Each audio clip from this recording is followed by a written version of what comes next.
فرما رہے تھے، اور اس محفل کو جو رونق بخشی ہے آپ حضرات کی وجہ سے، اللہ کو سننے، رسول اللہ صلی اللہ علیہ وسلم کی شریعت کو سننے، ختم نبوت کی گفتگو سننے، جو آپ حضرات اس دینی محفل میں تشریف رکھتے ہیں۔ باہر کی بہت ساری مجالس ایسی ہوتی ہیں جہاں تاش کھیلنے والے لوگ، جہاں تماش بین لوگ، جہاں کچھ میچز والے لوگ، جہاں پنچایتوں میں بیٹھے لوگ، مختلف ڈیروں پہ بیٹھ کر لوگوں کی غیبتیں کرنے والے لوگ اپنی دنیا کو بھی، اپنے وقت کو بھی، اپنی آخرت کو بھی برباد کر رہے ہوتے ہیں۔ اللہ کے کلام کی محفلوں میں آنے والے لوگ اتنے خوش قسمت ہوتے ہیں، اتنے عظیم ہوتے ہیں، ان کی دنیا بھی بن رہی ہوتی ہے، ان کی آخرت بھی بن رہی ہوتی ہے، اور جو دین کی محفلیں لگا کر سجا کر اور اس کے اندر اپنا قسمت کا سکندر جگا رہے ہوتے ہیں، رب کریم ان کے لیے اپنے فرشتوں کو بھیج کر فرشتوں کو کہتا ہے کہ اس مجلس کو گھیرے میں لے لو۔ فرشتے اللہ کی نورانی مخلوق ان کو گھیرے میں لے کر آسمانوں تک اسی طرح تانتے بنا کر کے اللہ کریم کے حضور اپنی حاضری پیش کرتے ہیں۔ جب یہ محفل والے کھڑے ہوتے ہیں قرآن کی بات کر کے،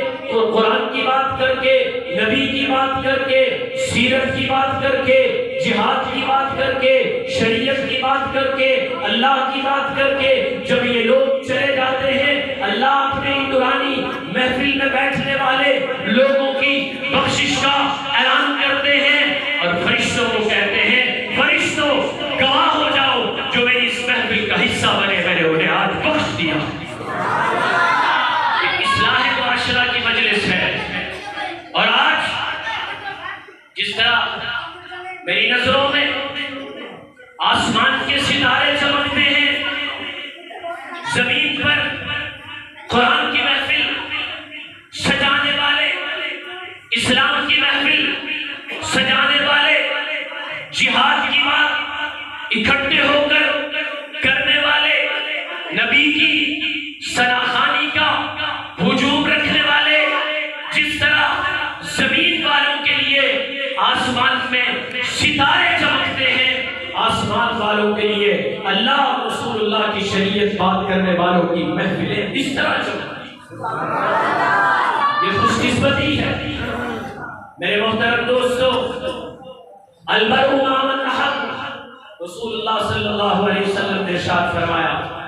آدمی کس کے ساتھ ہوگا؟ جس کے ساتھ اس کی محبت ہو، جس کے ساتھ اس کا اوڑھنا بچھونا ہوگا۔ اگر آپ کا تعلق علماء سے ہے، یاد رکھیے کہ آپ کی محفل میں اٹھنے بیٹھنے والے یہ رسول اللہ صلی اللہ علیہ وسلم کے عشاق اور دیوانے ہوں گے، تو آپ کی قبرستان اور آپ کے قبرستان میں بھی یہی دیوانے ہوں گے۔ کیونکہ اصول یہ ہے جب آپ کی محفل اور آپ کے محلے میں حفاظ اور علماء ہوتے ہیں تو فوت ہو کر کے آپ کا قبرستان الگ ہو جاتا ہے اور حفاظ کا الگ ہو جاتا ہے۔ ایسا تو نہیں ہوتا نا بھائی کہ آپ کا قبرستان الگ ہو، آپ کے محلے میں اگر آپ کسی گندے لوگوں کے محلے اور جمکٹے میں رہتے ہیں تو قبرستان کہاں بنے گا؟ انہی کے ساتھ بنے گا۔ کل قیامت کا دن ہوگا جب رسول اللہ کی عدالت لگی ہوگی، یہی لوگ آپ کے ساتھ اٹھ کر کے اللہ کے حضور پیش ہوں گے۔ آپ کی محبتیں ان کے ساتھ تھی، آپ کا رشتہ ناطہ ان کے ساتھ تھا، آپ کی محفل و گلی ان کے ساتھ تھی۔ یہی لوگ جو شرابی کبابی تھے، جو زنا کی بات کرنے والے تھے، قرآن کے خلاف اپنا ووٹ ڈالنے والے تھے، مساجد کے خلاف تحریکیں چلانے والے تھے، جب یہی آپ کے قبرستان سے کھڑے ہوں گے تو میرے محبوب، میرے پیارے دوستو، رسول اللہ کی سفارش کہ آپ مستحق بنو گے یا رسول اللہ کی ناراضگی کے مستحق بنو گے؟ جب برے لوگوں کی محفل ہوگی